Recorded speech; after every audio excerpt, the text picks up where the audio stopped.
Hey guys, my name's Khadroth, and today I'm going to be talking to you about JP's newest AoE Saber, Kondō Isami. Now, Kondō is going to be a limited unit. He is going to be yet another AoE Arts Saber as a 5-star. He is the second banner unit from the Guda Guda event here in year 10 of JP. And this is really interesting because Kondō is a unit, as far as we're concerned, character-wise, that people have been looking forward to for a long time. In fact, just Shinsengumi-wise, there has always within FGO been a parallel and comparison to the Gintama anime, where the Shinsengumi are very prominent. It was very interesting to see that basically FGO is finally bringing him out. He's been a widely requested character for that reason, and it's interesting to see FGO's interpretation of this historical person compared to, say, like Gintama's, which is way more of a gorilla, like himbo type of character. This one is way more like Ikemen and just like badass is what they're going for. So really a cool version of Kondō here. But either way, Kondō is going to be a very strong unit. We're going to go over his kit for you guys here real quick, but just understand that you may or may not need him. If you're somebody that really likes the Shinsengumi and you're somebody that doesn't have a good AoE Art Saber, he's definitely a good option for you. But if you do already have other AoE Sabers, you probably don't need him. And we'll talk about that a little bit more in a minute. So go ahead, let's start out with the stats. We'll go through everything, including his damage numbers, his refund numbers, kind of craft essence choices that'll work good with him, and even comparisons to other competition. But go ahead and begin. So start out with Kondō has 11.7k attack. He's going to end up with about 14.6k HP. These numbers are pretty okay. They're just kind of like solid numbers. They're not bad. They're not low. They're not appreciably very high. So there's not a whole lot to say about them. He's mana attribute. He has 98 star absorption, which is just ever so slightly less than class average. He has 9.9 star generation, which is right on the money. And his NP charge attack rate is actually pretty low at 0.35. This may be a little bit of a concern with him, but actually not really, and you'll see why in a minute. His NP charge defense is 3%, which is the standard. His death rate is 28%, which is just a little bit over the average. And his alignment is chaotic good. His gender is male. His basic traits are that he's costume owning, hominide, humanoid, loved one, riding, a normal servant, 7 knights servant, Shinsengumi, which you'll need to know for later, and weak to enemy Elish. His deck is double buster, double arts, and that is pretty much what we're going to be looking for due to his skill set. But it is at least interesting to see that he has 2 buster cards as an arts unit. This is definitely going to help him out in the damage department, but not necessarily in terms of like buff synergy with art supports and things like that. So basically here we also end up having his hit counts, and his hit counts, at least with regards to his arts card and his extra attack, are average. His singular quick card though is well above average at 5 hits, and his buster cards are a little bit above average at 4. So it is interesting to see how they've kind of skewed this. I would have probably preferred the extra hit counts on the arts card, but it is what it is. Taking a look at his active skills now and moving on to his proper kit, he has ignore invincibility for 3 turns. So because of this, we're not going to need invincibility pure CEs. He has an increase to his own attack for 3 turns, as well as an increase to his own critical damage for 3 turns. Both of those effects scale with the skill, and they are going to be up to 30% on a 6-turn cooldown. His second skill here is going to increase his arts performance for 3 turns and his buster performance for 3 turns by up to 30% as well. Also granting himself evasion for 2 attacks 3 turns, so it does give him a little bit of survivability. But usually with arts units, we're not super concerned about survivability due to the plethora of supportive options and the fact that most of those support options actually do dabble a little bit in party-wide security. All of this on a 6-turn cooldown, so it's another very straightforward, very nice skill for him. Then we get to the third skill, and this is where things get a little bit interesting. He's going to increase the party's attack for 3 turns by an additional 20%. He's going to charge the NP gauge of Shinsengumi allies by up to 30%. From there, he will charge the NP gauge of non-Shinsengumi allies by 10%. So this would not include him since he has the Shinsengumi trait himself. But basically anybody that's in the party alongside him, maybe supporting him, would get this. But after that, it will grant non-Shinsengumi allies the Shinsengumi trait for 5 turns. Unfortunately, this happens in the process after the charge goes out, but this is still really nice should you get back to the skill and have the opportunity to use it again, especially because this skill is on a shorter cooldown. If you were to combine this with a 5th append, it would get it all the way down to a 4-turn cooldown if it were lowered, and you probably will want to lower the skill just due to it being his own personal 30% charge. But still, really an interesting skill for how they've handled this one, and definitely one to keep an eye on. For passive skills, he gets magic resistance C, writing C, and that's pretty much it. So there's not a whole lot more to write home about there. For appends, you would probably want the mana loading, but I'll be honest, it's actually not going to be that big of a deal unless you think you would need it for like minimalist support setups. Just say you don't want to use like double cast story and things like that. You just want to maybe get away with like, you know, some overflow charge going his way and him firing off one noble phantasm. That's actually how you would, you know, maybe find some use for mana loading. But you'll see why I'm going to talk about that in a minute when we get to the refund numbers. Still, things like the 4th append for some extra critical damage, the 5th append for, as we mentioned before, lowering the skill cooldown, and the 1st append for extra attack finesse can all be good. But the 3rd append in his case may actually be the best, because this one is the anti-berserker attack damage aptitude. This will give him just a little bit more firepower against berserkers. It's not exactly required either, but you do have some decent synergy here. His noble phantasm is an AoE Arts 8-hit noble phantasm. That is why his NP gain rate is kept fairly low. It will remove Shinsengumi allies debuffs activating first. So remember, after you press the 3rd skill, everybody in the party is a Shinsengumi ally. So at that point, he's basically just a party-wide cleanse. He deals damage to all enemies.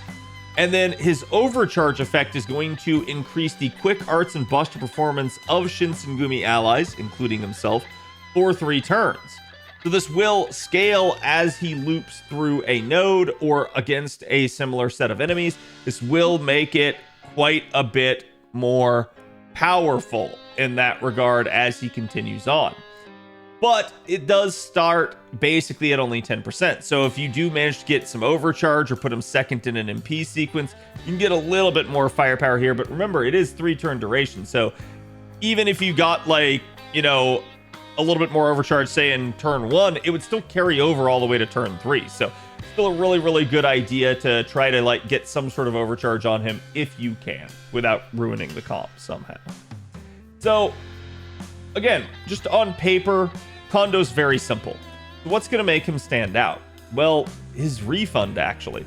With just double Castoria, not even considering a 3rd support, against even berserker enemies, Kondō can, assuming he gets decent, like, overkill hits, full refund.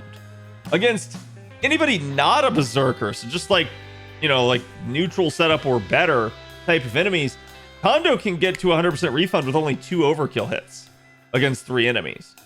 That's pretty much automatic. The problem you'll have is if you're maybe facing less than 2 enemies, because this means that Kondō's refund is actually really good.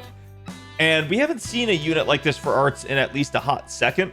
Most of the time, arts units nowadays are designed almost similarly to how a lot of quick units are, where they're not necessarily meant to full refund.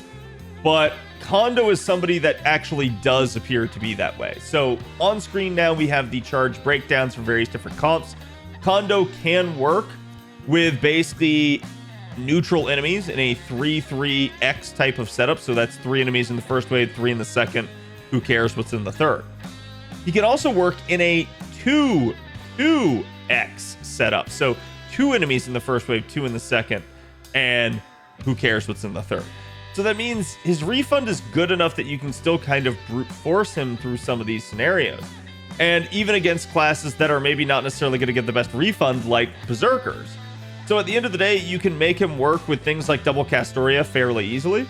But you could also even step down, as you guys can see on the 4th comp there, with like basically mixed up supports and not necessarily having to like have a Castoria of your own. You could also just run double Castoria and something like a Mystic Code like you see in the 3rd option there, which definitely gives you some capability choices for how to work them. So in that regard, Kondō is a very good refunding unit. How does that translate into his damage though? And this is going to be the concern.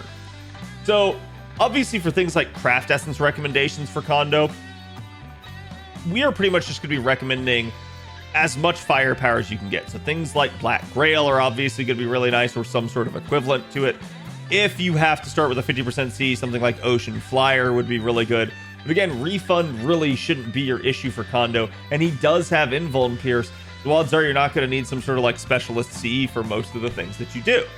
But remember, Kondō himself does not have a niche, so for his actual raw damage numbers here, with no support from, again, additional supports or anything like that against a neutral target, you guys can see his numbers are actually fairly pedestrian. They're not bad, but they are what they are.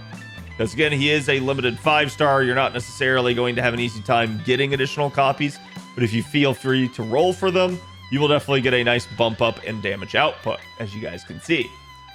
But in a proper composition now, still against neutral enemies, but with actual like damage buffs coming in and things like the Mystic Code and Craft Essence as well being included, you guys can see his Wave 1, Wave 2 numbers there, not necessarily the best, but not bad. And then Wave 3, you get a nice bump up there with the Oberon comp here to 308k. Now, this is an interesting number, and I want you guys to keep that in the back of your head because we're going to go through a little bit of his competition here.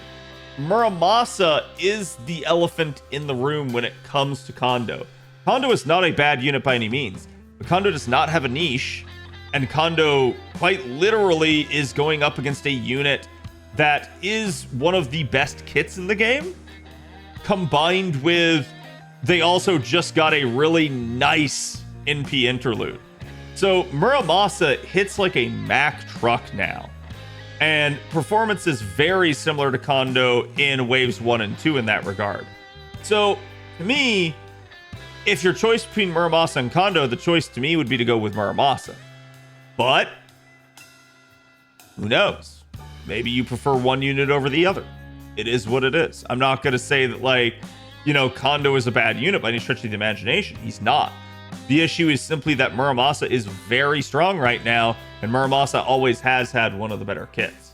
So in that regard, I'm maybe a little bit disappointed with Kondō's release numbers here, but I also understand the idea here that it would be kind of difficult to have just buffed Muramasa and then have a new unit immediately surpass him. Takaru is a unit that'll actually be coming up here soon on NA for New Year's, but Takaru is also somebody that now, thanks to the Muramasa buff, probably could use some attention. Takaru's numbers are not bad. They're actually fairly similar to Kondō's in that regard, at least for the primary target. And you guys can see the difference there is that Takaru at least has niches to outscale someone like Kondō. So without those niches, they're very similar. They're pretty much neck and neck. Kondō having about like a 10 to 13k lead, and Takaru just having the niches where if even one of them comes into play, they're just gonna win against Kondō. So Takaru is definitely a really nice unit still, and also somebody that can sit there and Black Grail loop, but that is the common trend amongst all of these. And then last but not least, we have Saber Shiki, aka Void Shiki, who herself has had a ton of upgrades over the years, is now a capable Black Grail looper. You can almost automate it and not even necessarily care about how many enemies she's facing due to the sheer just charge at play here. But you guys can see her numbers also a little bit better than Kondō's, but still fairly in the ballpark. But the reason why I say this is because, again, most of these AoE Art Sabers are around that 300k mark. Muramasa is actually the outlier. Muramasa is the one at the 400k mark, and he still has technically the king niche there. So this does make it a little bit difficult to recommend Kondō out of the gate if all you care about is the gameplay performance.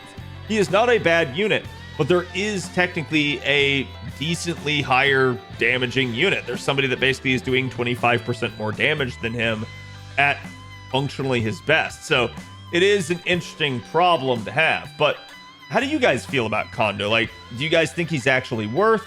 For me, I think if you don't have someone like Muramasa, this is still a really good pickup. But also at the same time, there are other options there for you, like Takaru or Shiki, that could also serve you well. So depending on your preference, you may want to go with one of them. Let me know what you guys think about him. I'll be curious to hear you guys' thoughts. And thank you guys for watching. I will see you guys for the next one.